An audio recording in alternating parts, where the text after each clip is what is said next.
Muito obrigado a todos.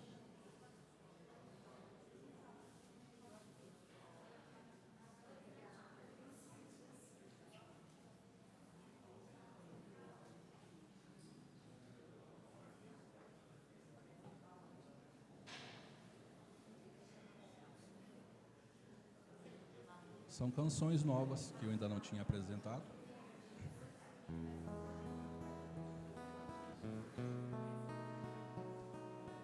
É por isto que eu estou aqui. Vim falar do amor que aprendi. Aprendi que o homem é capaz, além de ter a paz, ser muito mais feliz. Aprendi que o homem é capaz, além de ter a paz, ser muito mais feliz.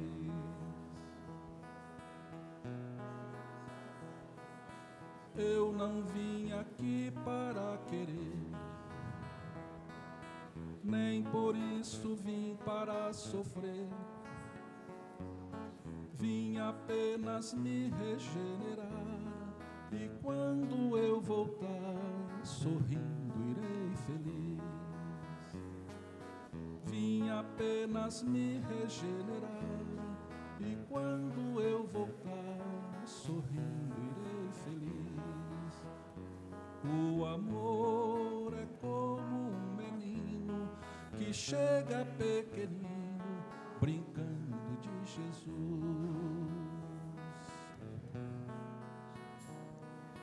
Eu não vi o amor cair do céu,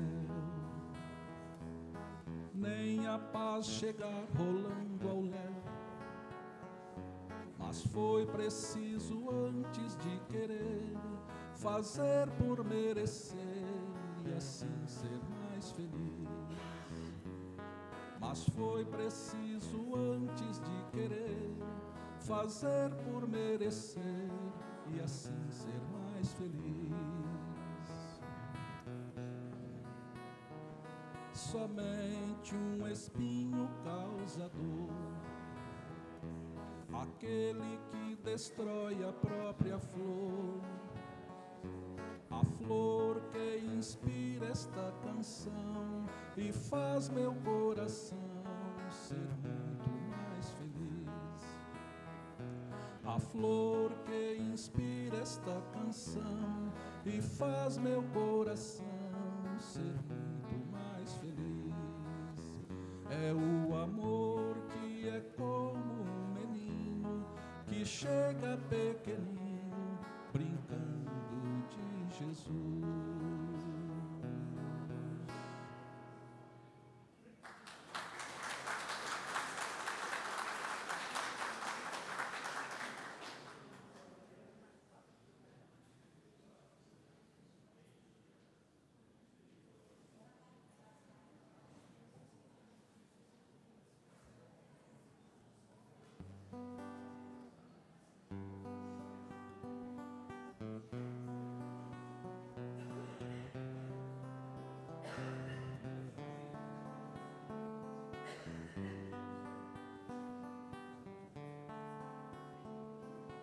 Quando novamente o sol nascer, novo dia amanhecer,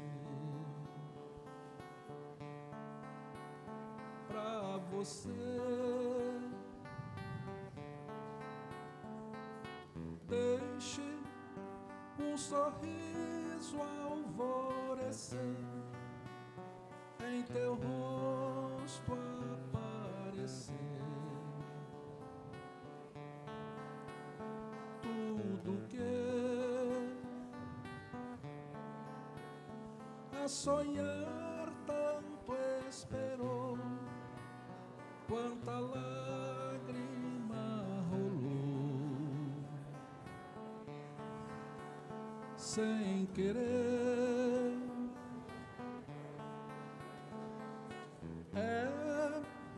Mas agora o sol raiou e esta noite se acabou. pra você quero lhe falar ao coração.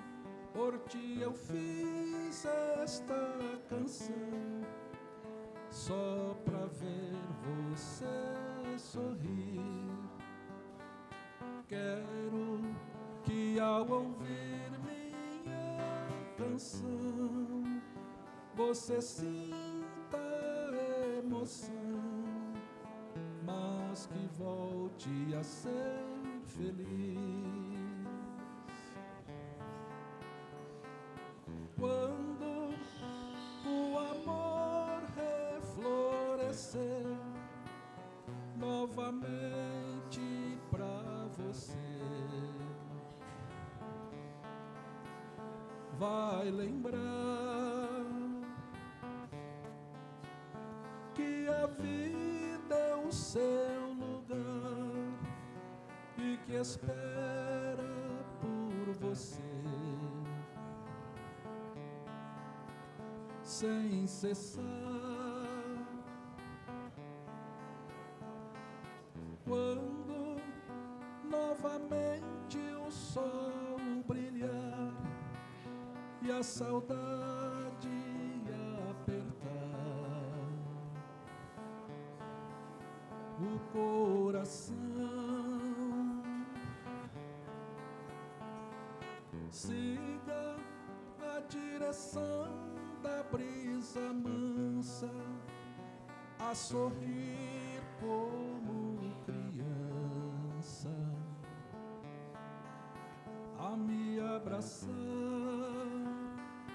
Quero lhe falar ao coração, por ti eu fiz esta canção, só pra ver você sorrir.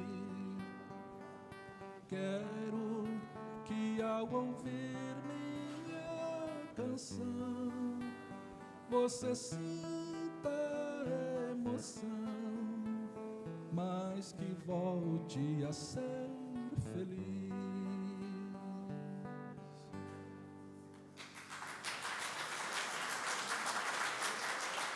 Muito obrigado a todos.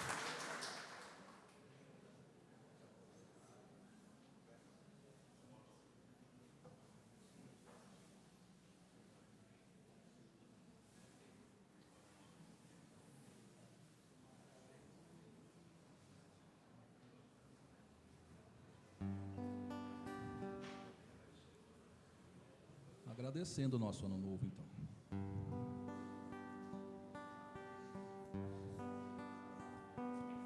Meu Deus, hoje quero te agradecer.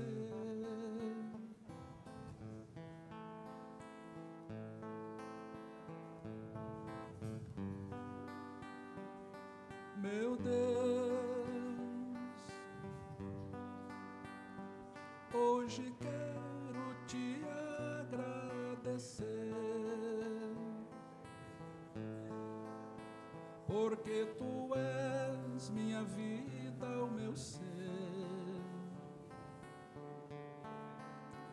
a minha luz do amanhecer.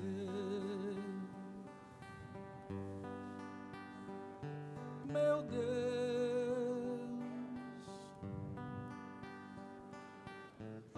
se o Senhor escutar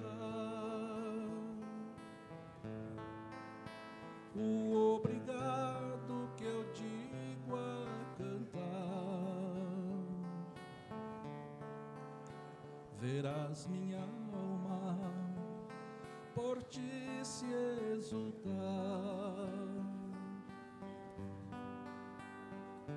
Meu Deus,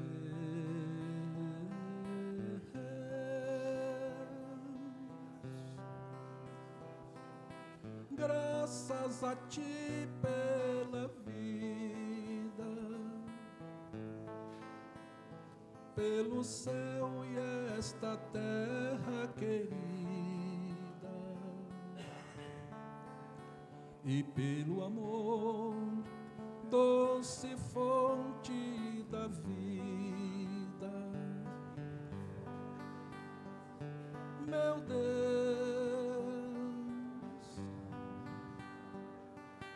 mas se acaso eu chorar e a minha voz mais nada falar, muito obrigado só por teu olhar. Mas, meu Deus, muito mais eu preciso falar, porque eu só vivo por você me amar. A todo instante, sem nunca parar. Meu Deus,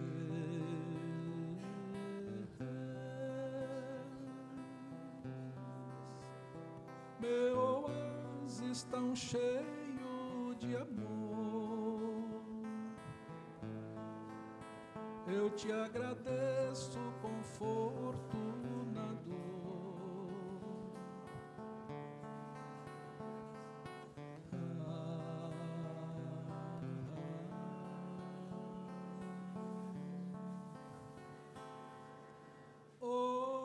Obrigado, Senhor.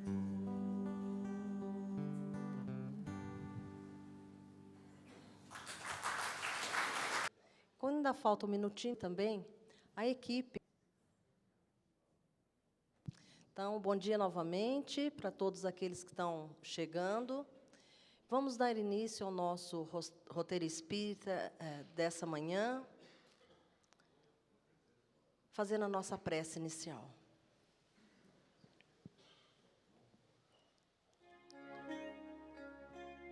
Deus, nosso Pai Criador,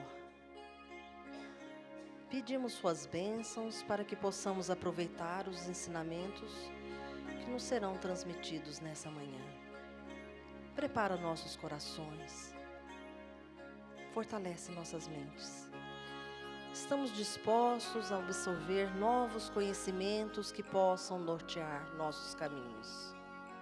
Derrame suas bênçãos sobre todas as pessoas que aqui vieram nos trazer o seu carinho, a sua esperança, o seu amor. Que possamos cada vez mais valorizar a vida que nos deste, que é o bem mais precioso que possuímos, e que ela possa significar a cada dia mais um passo em tua direção.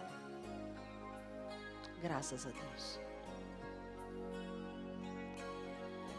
Quem está conosco hoje para começar o ano é Terezinha Oliveira, nossa querida companheira, nossa professora, ela que tem trabalhado tantos anos aqui na casa, nos ajudando nessa caminhada, ela que irá fazer a palestra de hoje.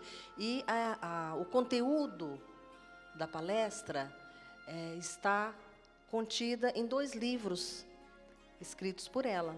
Parábolas que Jesus contou, a primeira parte da palestra. E também sobre o tempo ela irá nos falar, e consta no livro Quando o Espiritismo Fala, também de sua autoria. Quem quiser depois se aprofundar mais no assunto, está à disposição os livros. Terezinha, com a palavra. Já falei muito hoje.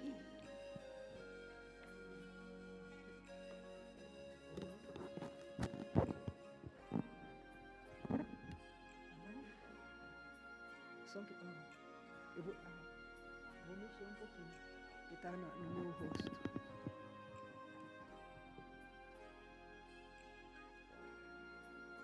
Bom dia a todos. Que Jesus nos abençoe.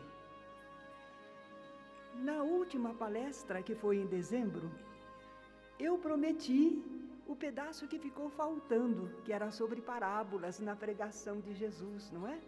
Então, não quero começar o ano novo devendo tanta coisa. Vamos pagar a dívida. Parábola é uma história simbólica, comparativa. Ela tem no seu fundo uma verdade importante. E ela conclui com um preceito de moral ou uma regra de conduta para se seguir em determinado caso. Jesus empregava as parábolas com muita frequência. Também esse método pedagógico oferece muitas vantagens e Jesus é chamado mestre dos mestres, não é?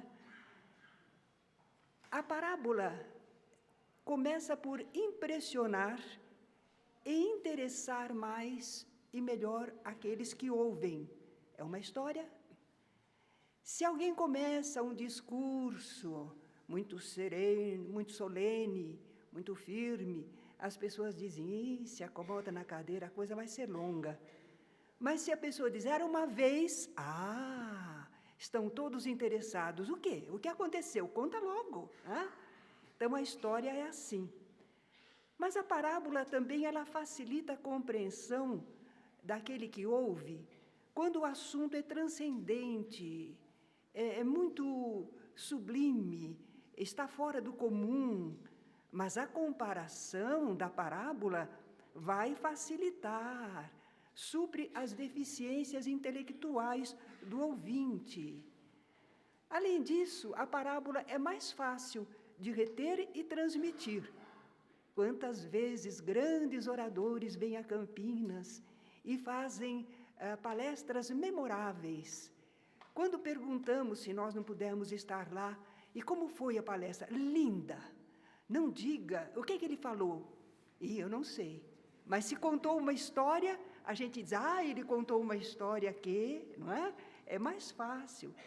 A associação de ideias, o enredo, facilita a memória.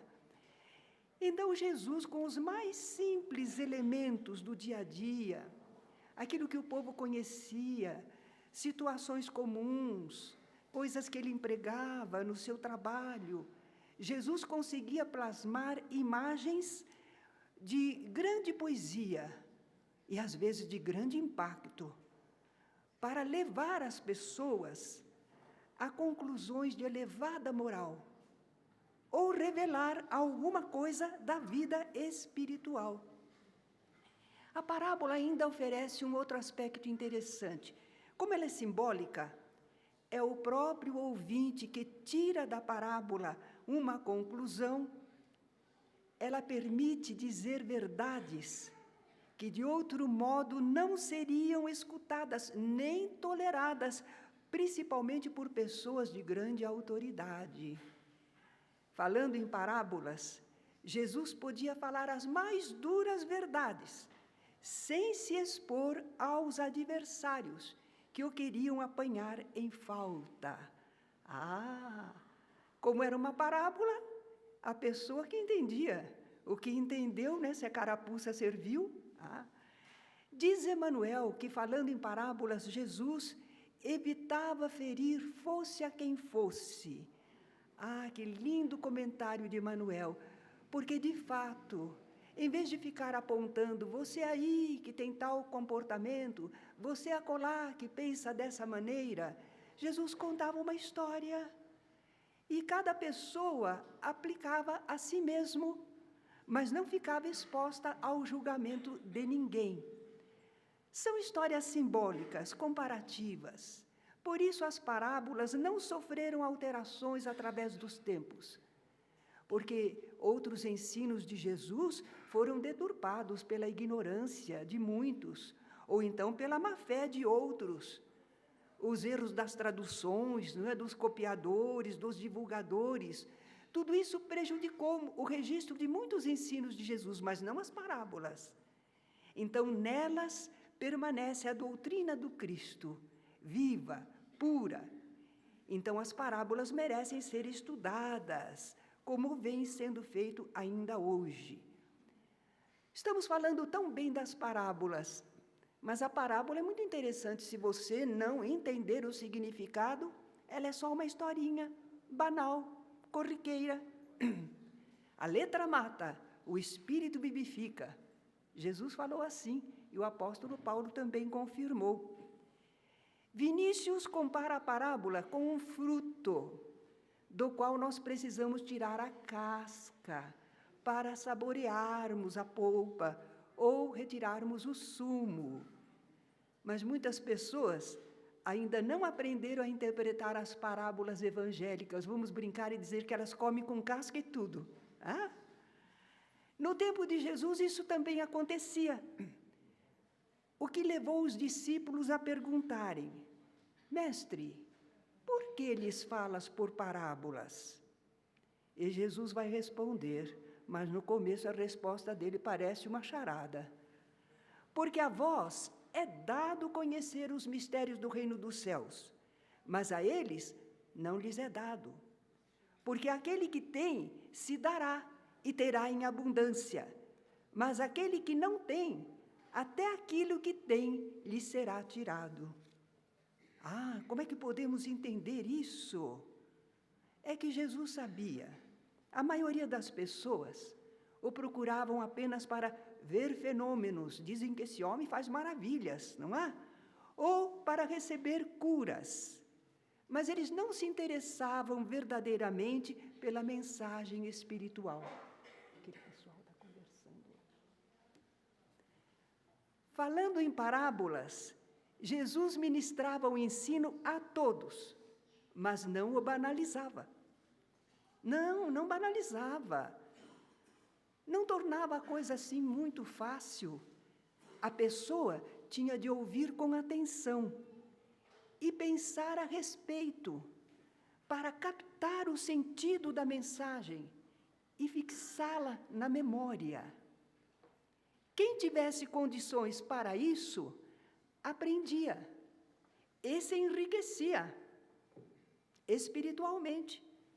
Agora, quem não quisesse se esforçar, perdia até aquilo que tinha, a oportunidade da parábola, do ensinamento.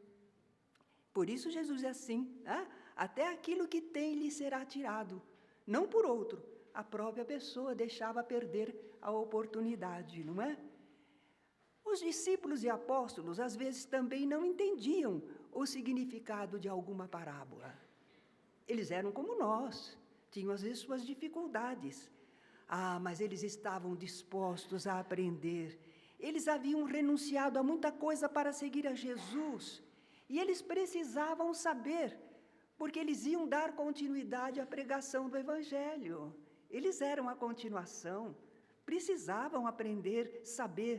Então, Jesus, em particular, explicava a eles aquilo que não houvessem entendido, mas é pelo merecimento deles, pela necessidade do trabalho. O Espiritismo não somente relembra as parábolas evangélicas.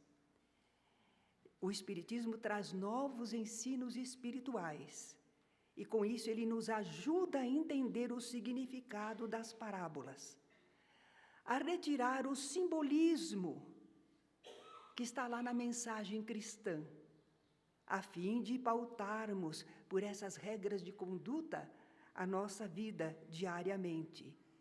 Será que é verdade? Será que o Espiritismo ajuda tanto assim? Será que o Espiritismo nos orienta? Como é que nós devemos entender as parábolas? Vamos experimentar, tentando o exame de uma das parábolas que Jesus contou.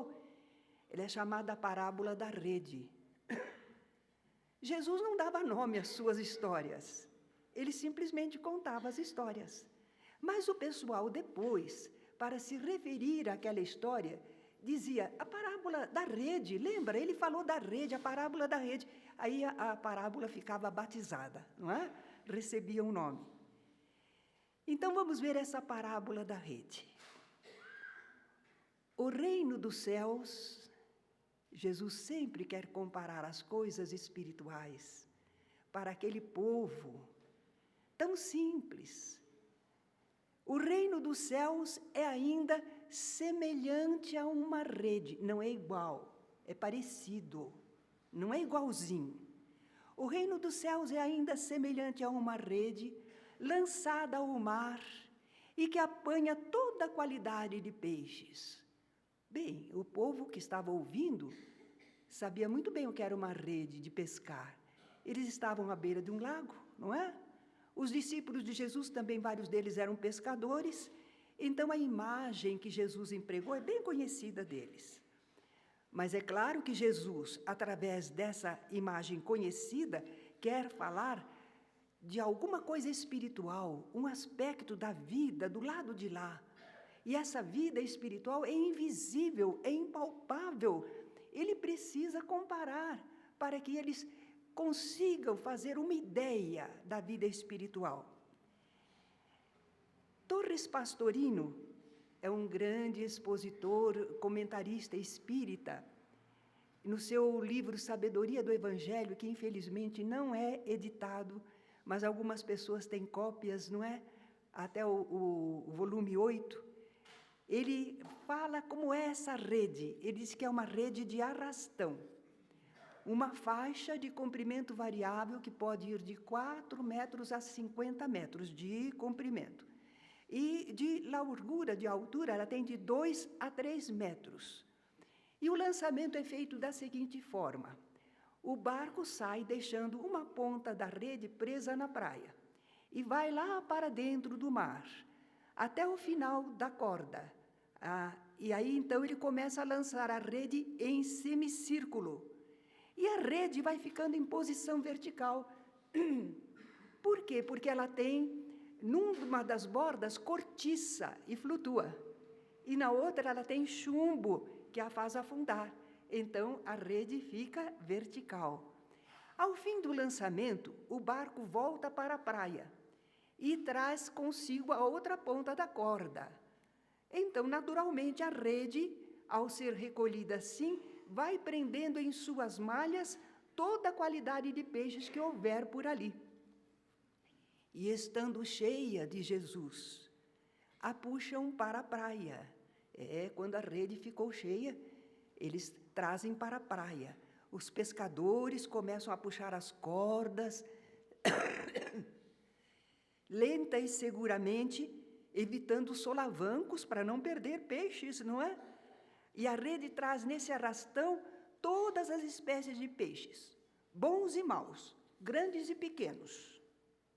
E ao chegar a rede à praia, os pescadores se assentam, apanham para os cestos, assim, porque eles põem nos cestos os peixes bons, para ficarem ainda vivos e serem aproveitados depois.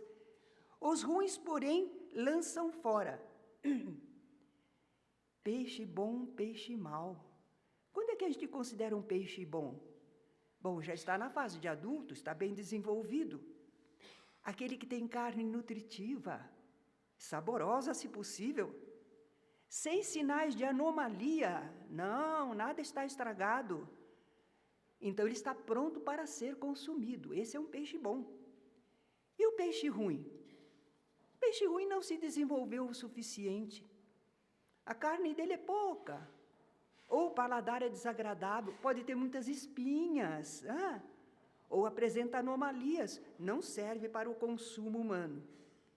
Os peixes bons, então, eles colocam naqueles vasos, cestos especiais. E os peixes maus, o que fazem com eles? Lançam fora.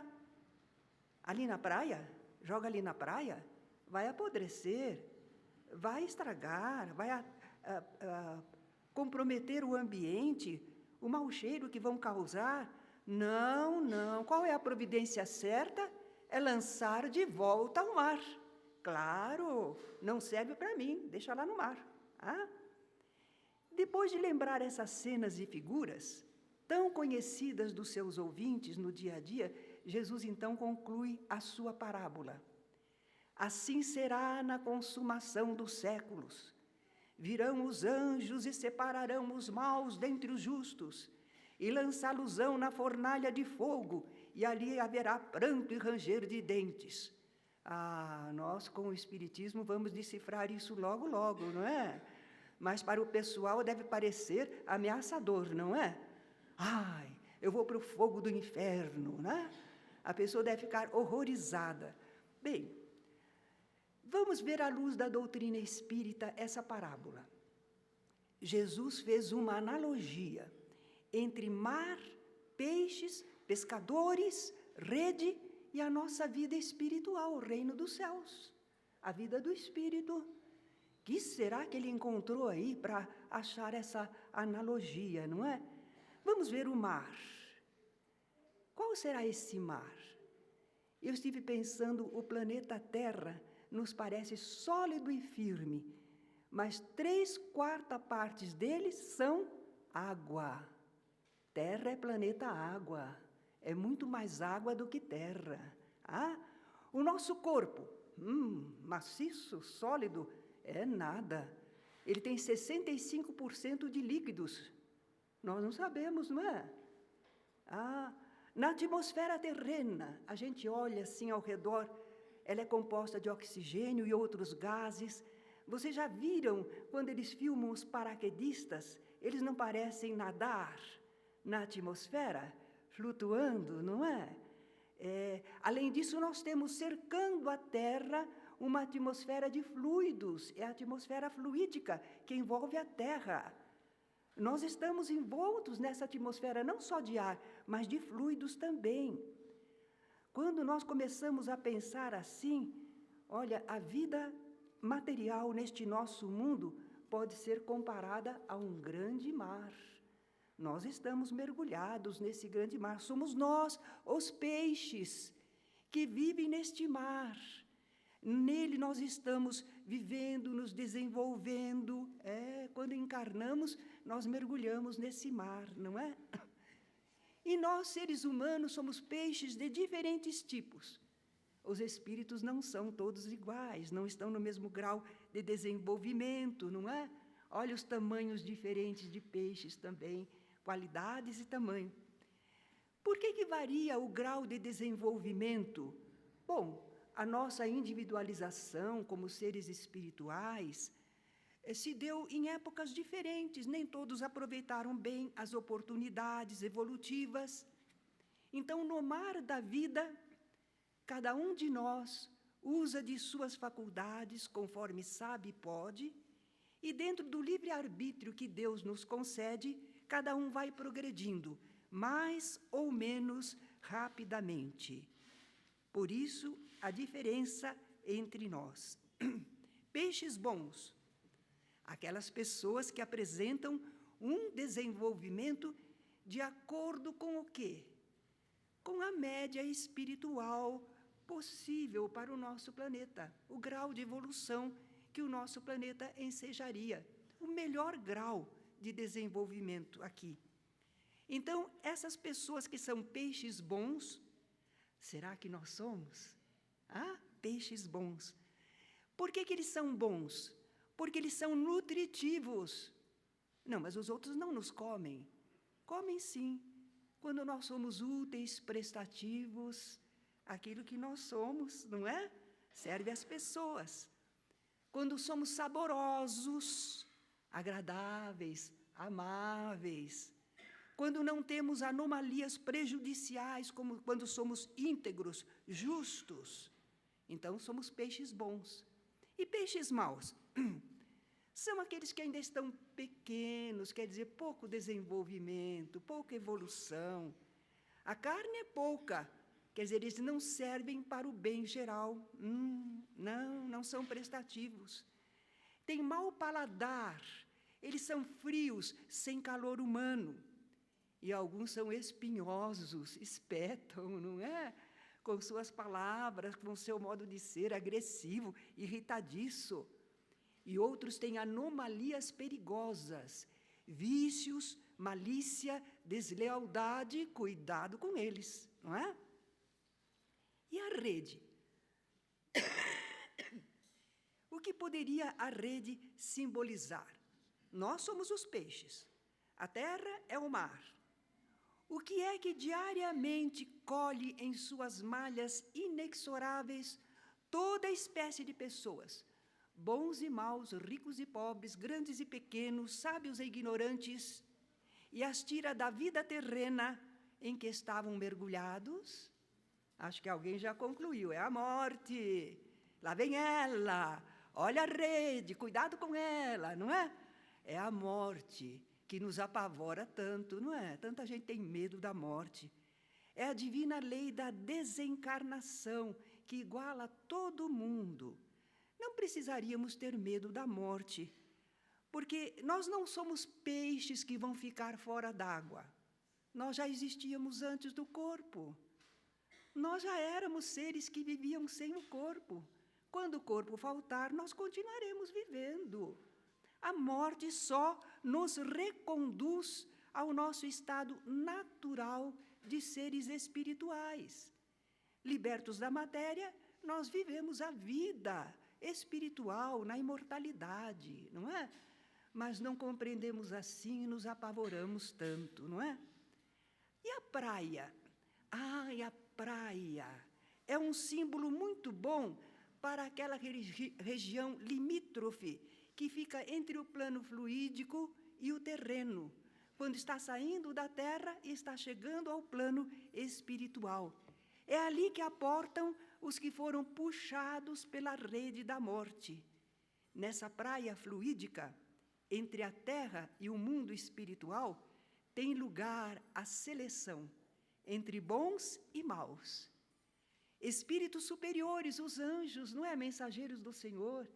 Esses espíritos superiores que representam a misericórdia divina, eles fazem essa seleção, mas não é para maltratar, não é para menosprezar.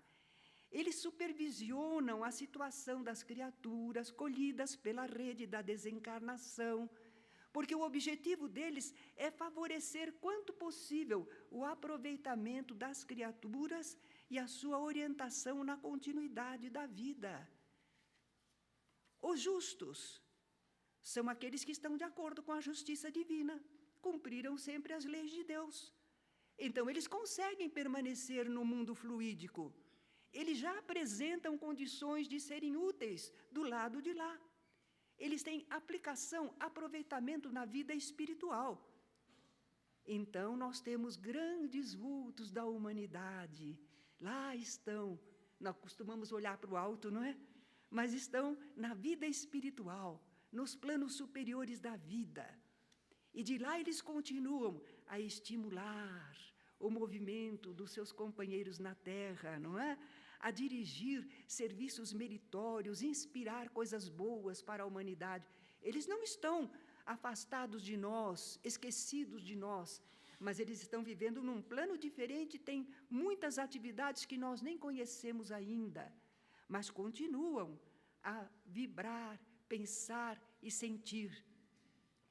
Vamos fazer de conta que nós estamos vendo lá. Quem é que está do lado de lá? Porque é justo, teve aproveitamento espiritual.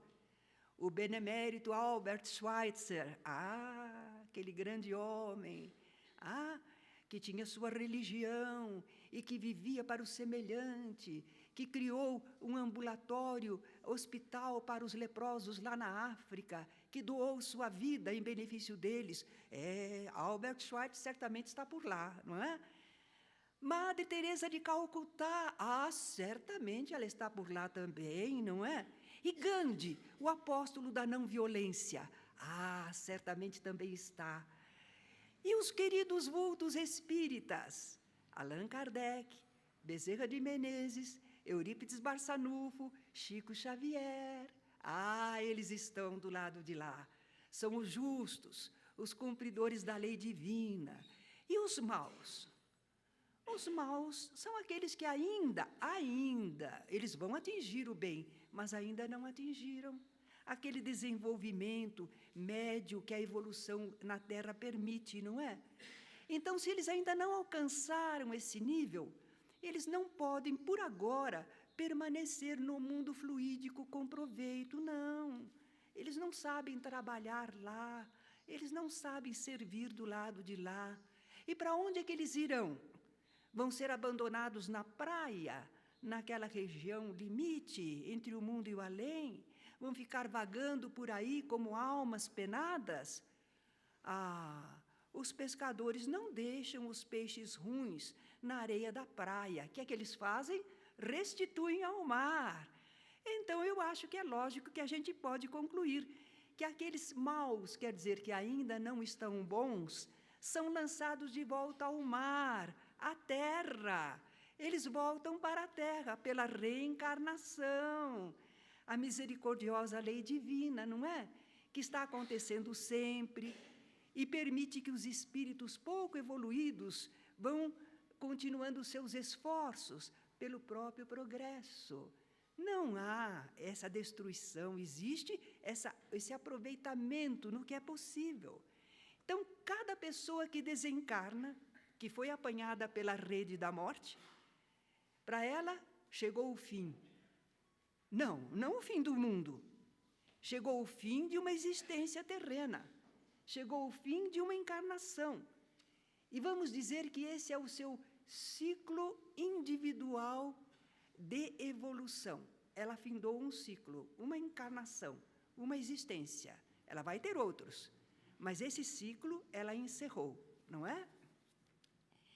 Mas Jesus disse assim será na consumação dos séculos. Essas palavras, né?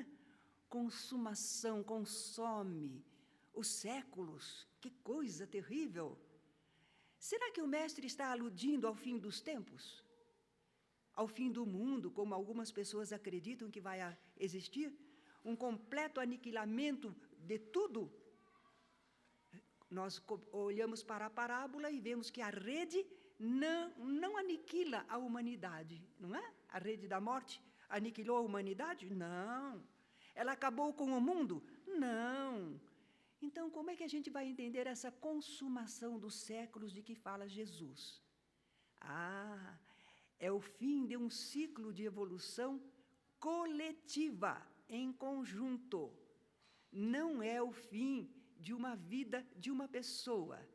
É o fim de um ciclo de evolução coletiva para os habitantes do planeta Terra. É disso que Jesus está falando. Vai chegar a um tempo de avaliação geral. Quando num mundo os habitantes alcançam certo padrão de desenvolvimento intelectual e moral, um ciclo evolutivo se finda. Era esse o objetivo, era esse o planejamento divino, e as criaturas chegaram a concluí-lo, não é?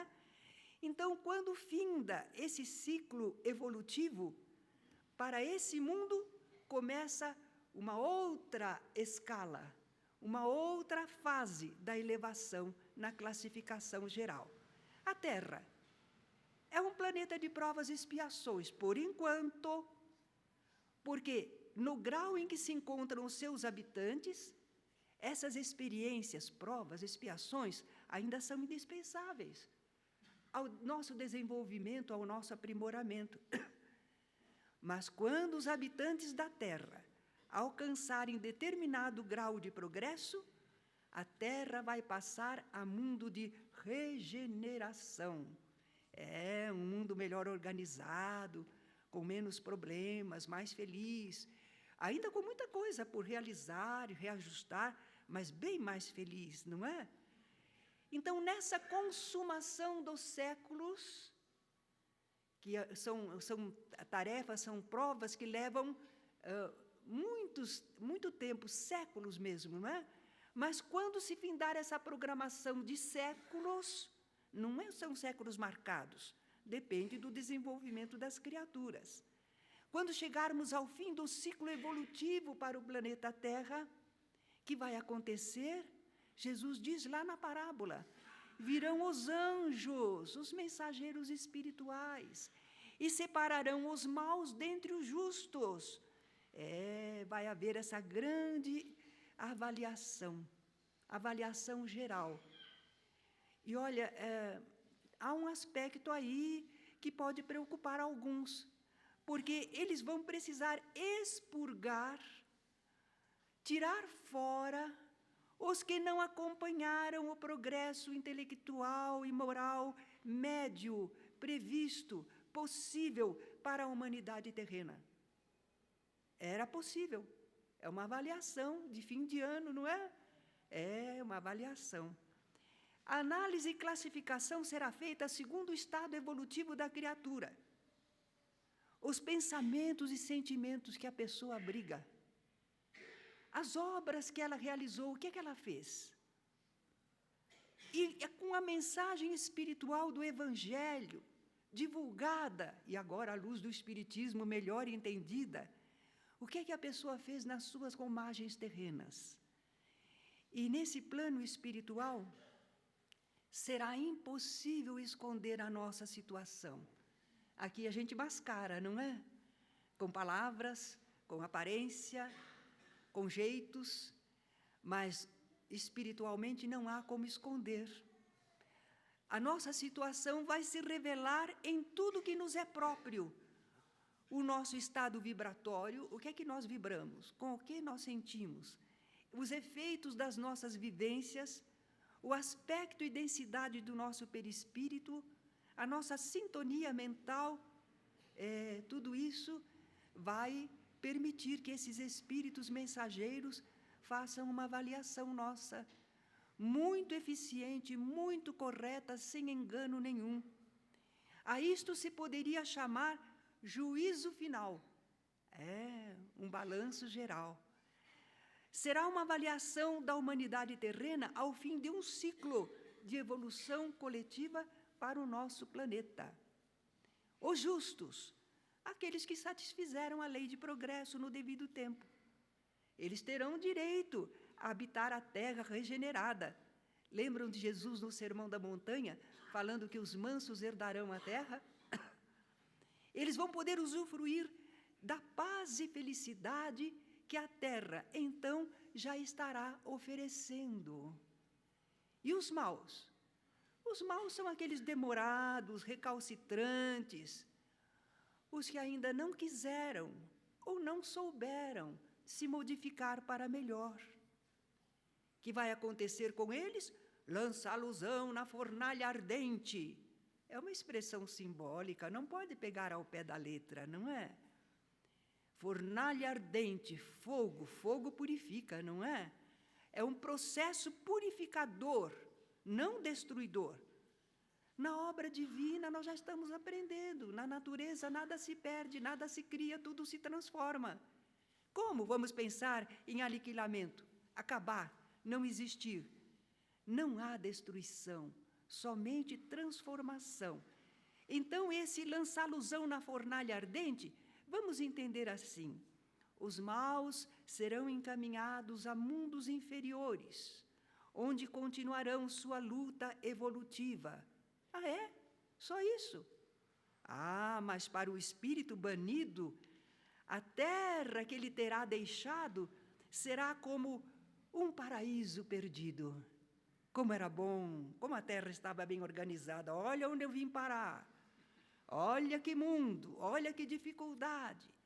No planeta em que ele estará reencarnado, a vida com suas condições mais primitivas, as duras provas e expiações, poderá ser comparada a um fogo intenso, um sofrimento doloroso, mas purificador, e certamente não eterno, não para sempre, porque existe a lei de progresso. A pessoa vai se recuperar, sempre haverá novas situações. Por isso Jesus diz que esse sofrimento está simbolizado nisto, ó, ali haverá pranto e ranger de dentes. Eu fiquei pensando também nessas imagens. Submetidos ao processo de purificação espiritual, haverá aqueles que rangerão os dentes numa revolta inútil contra a lei divina. Não adianta. Eles sentem raiva, eles rangem os dentes, eles querem se rebelar, mas não conseguem, não é? E aqueles que pranteiam, pranto, o pranto são aqueles que choram resignadamente. Quem mandou, não é? Olha o que eu fiz, olha agora que situação. E não posso me queixar, não, hein? Eu mesmo que fiz. Né? Então, chora, lamenta, mas não está bravo, não está revoltado. Querem ouvir uma lamentação? Laurindo Rabelo, num engenhoso soneto, nos diz: Deus pede estrita conta do meu tempo, forçoso é já do tempo meu dar conta. Mas como dar sem tempo tanta conta? Eu que gastei sem conta tanto tempo. Para ter minha conta feita a tempo, dado-me foi bem tempo, e não fiz conta. Não quis, sobrando tempo, fazer conta. Quero hoje fazer conta, e falta tempo. Ó vós que tendes tempo sem ter conta, não gasteis vosso tempo em passatempo.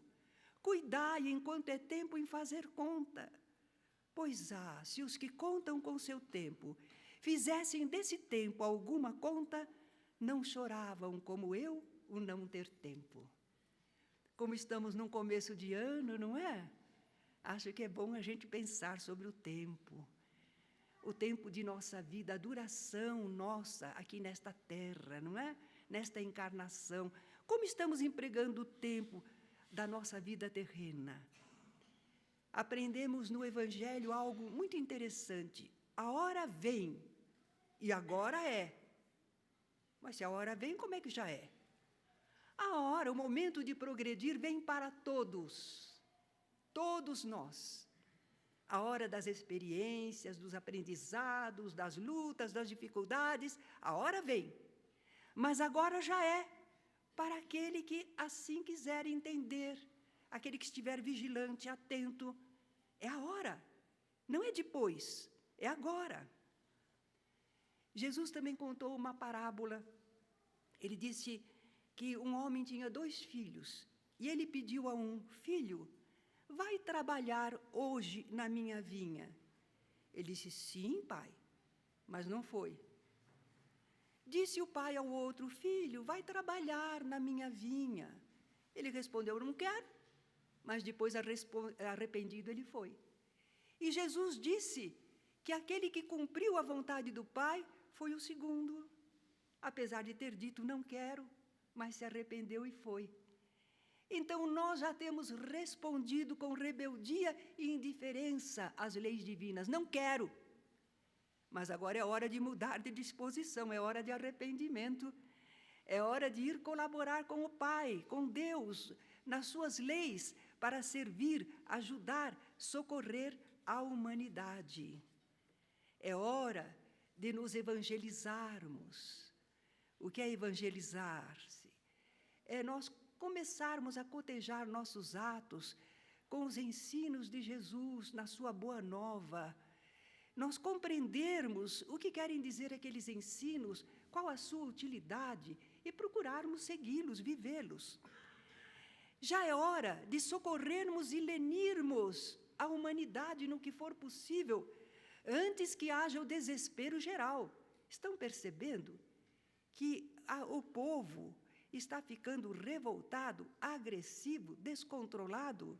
Está faltando o quê? Está faltando o nosso concurso, a nossa ajuda. Ainda bem que alguns grupos já estão se interessando pelas crianças de rua, estão fazendo programas para ocupá-las, para dar uma outra visão da vida. Nós temos que fazer alguma coisa no que estiver ao nosso alcance. Não somos obrigados a salvar o mundo, mas somos obrigados a sermos úteis ao nosso redor. Está na hora de melhorar as nossas casas assistenciais. Às vezes dizemos: não dou esmola, é vagabundo, vai beber, mas nós não fazemos nada pelas casas assistenciais que poderiam socorrer essas pessoas. Vamos ajudar a nossa casa, que o centro tem várias obras assistenciais, não é? Vamos criar algumas que ainda sejam possíveis. Essas obras assistenciais são necessárias. Está na hora de exercitarmos e educarmos a nossa mediunidade. Tem tempo, algum dia eu faço, agora não posso. Está na hora, se temos qualidades, se temos estas faculdades, devemos aprender como trabalhar com elas. São necessárias ao intercâmbio, ao consolo, ao esclarecimento, ao apaziguamento das criaturas. Trabalhar com a mediunidade, não só os médiuns, mas aqueles que são dialogadores, que são dirigentes, que são elementos de sustentação. Todos nós precisamos estar no serviço. Está faltando comunicação do alto para com a humanidade. Vamos ajudar nesse campo. Vamos preparar novos trabalhadores para a seara. Por que a casa tem os cursos doutrinários? Só para nós ficarmos conhecendo mais coisas? Não, para estarmos preparados para agir, como entrevistador, como passista, como dirigente, como dialogador, como expositor. Olhe quantas funções que podemos exercer nessa seara das almas, não é? É hora de harmonizar, abandonando ódios, ressentimentos, hostilidades, desejos de vingança. Vamos limpar a nossa mente e o nosso coração. Nós não somos perfeitos, é verdade, mas temos que nos aperfeiçoarmos. Vamos jogar fora, isso é lixo, não serve. Vamos limpar a nossa mente e o nosso coração. Aconselha Jesus: reconcilia-te com o teu adversário enquanto estás a caminho com ele, para que não aconteça que o adversário te entregue ao juiz e o juiz te entregue ao oficial e te encerrem na prisão. Em verdade te digo que de maneira nenhuma sairás dali enquanto não tiveres pago o último ceitil. Claro que Jesus está falando de modo simbólico também. Não vamos ser levados à prisão, mas prisão material não, mas prisão espiritual sim, porque os nossos pensamentos, sentimentos e atos é que estão estabelecendo ligações, compromissos, dependências. E se nós não nos reconciliamos com o nosso adversário espiritual, com aquele que não nos quer bem, se nós não fazemos alguma coisa para dirimir isto, nós ficamos presos naqueles enleamentos fluídicos, mentais. Vamos passando de encarnação em encarnação, sempre nas mesmas lutas. Não conseguimos colocar o amor para dissolver aquele ressentimento, aquela mágoa. Se nós não fizermos a reconciliação, continuaremos sempre presos na situação com aquela criatura e, naturalmente, não podendo alçar voos maiores para a espiritualidade. Enquanto não tivermos pago o último ceitil, o último centavinho, enquanto nós não refizermos a nossa vida diante das leis divinas com plena justiça, vamos então nos reconciliarmos.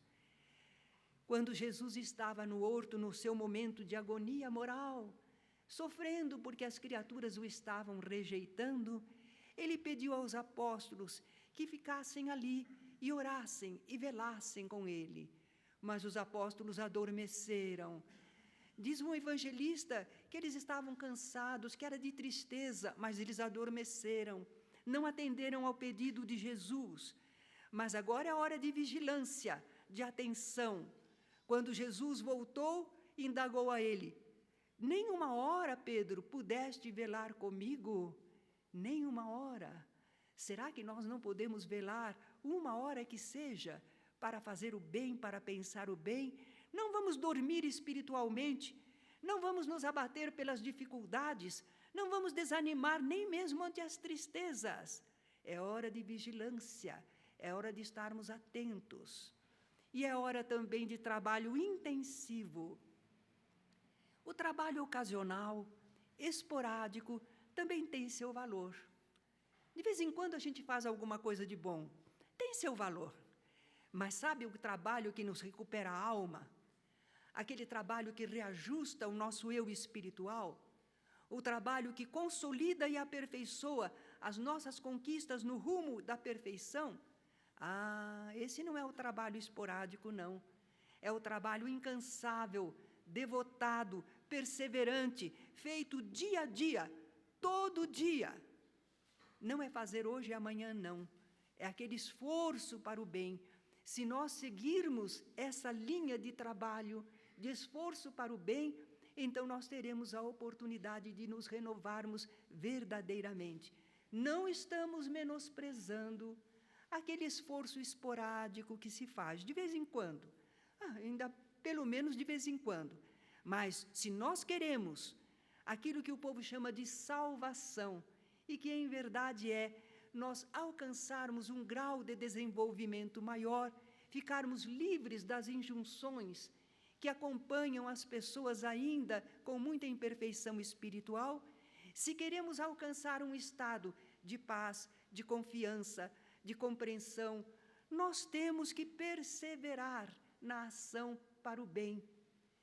Costumo, às vezes, escrever nas dedicatórias: confiemos no bem, porque se não confiarmos no bem, o que será de nossa vida? O mal? Nós temos que confiar no bem. Não há dois caminhos. Um só é o caminho que leva à evolução, ao progresso. Por isso mesmo Jesus disse: aquele que perseverar até o fim será salvo.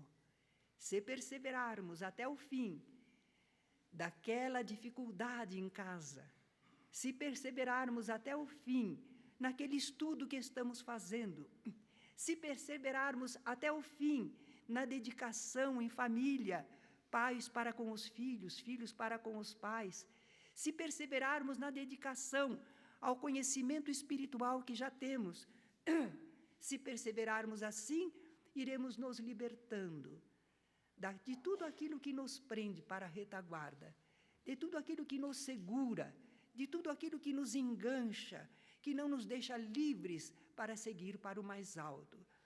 Neste começo de ano, eu acredito que todos nós estamos motivados, esperançosos, porque no calendário humano viraram uma folhinha e disseram que é ano novo.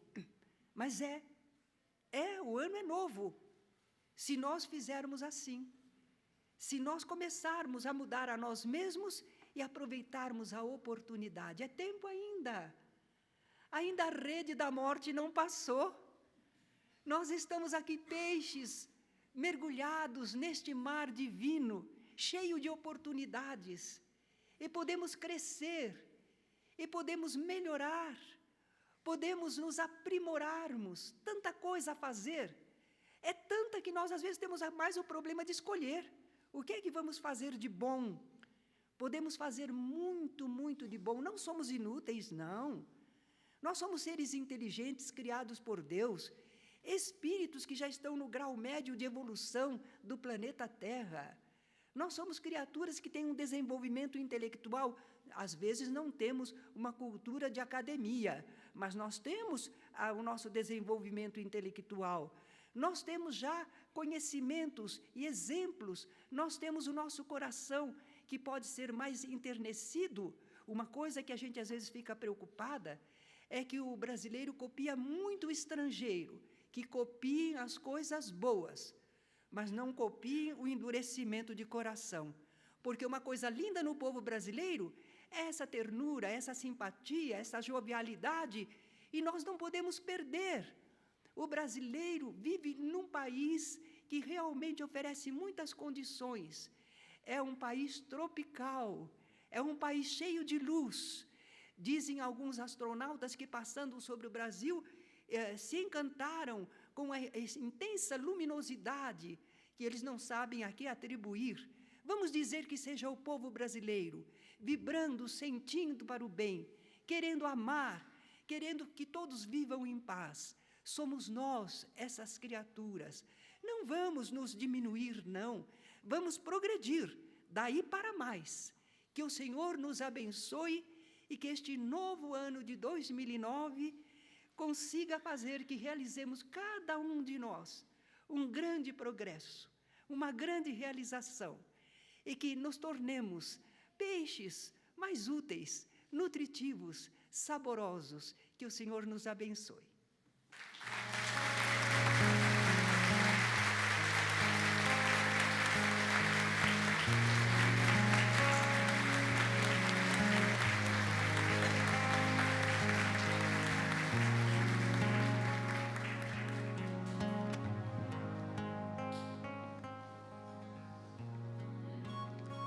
Que bom estarmos aqui saudáveis nesta manhã de primeiro domingo do ano de 2009. Agradecemos então a nossa companheira Terezinha Oliveira pelas palavras, pelo ensinamento, pelo carinho, pela dedicação em trazer para nós estas anotações, esses estudos que ela faz. Agradeçamos ao Senhor em uma prece. Obrigado, Pai. Mais uma vez, muito obrigado por tudo aquilo que vós nos propicia, o entendimento, a razão, a capacidade de discernir, a capacidade de espalhar o que aprendemos. O bom é que temos esta condição, Senhor, que vós nos destes. Obrigado pelo companheirismo dos amigos, aqueles que compartilham conosco nesta caminhada. Um ano que se inicia, novos empreendimentos estamos trazendo em mente. Ajuda-nos, Pai, a colocarmos em prática tudo aquilo que nós propusemos e escolhemos para mais esta etapa. Que possamos ter condições de vir mais vezes à casa espírita para colher os frutos e assim também florir nos caminhos da vida. Obrigado, Senhor, por tudo. Que assim seja. No próximo domingo, quem vai falar para nós é Paulo Bonilha, daqui de Campinas. Paulo Bonilha, daqui de Campinas. Tenhamos todos um bom domingo e um feliz ano novo.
Então eu vou ver se eu arrumo dele para você o problema do Não, eu vou ver. Que Deus abençoe a senhora sempre. Assim seja, viu?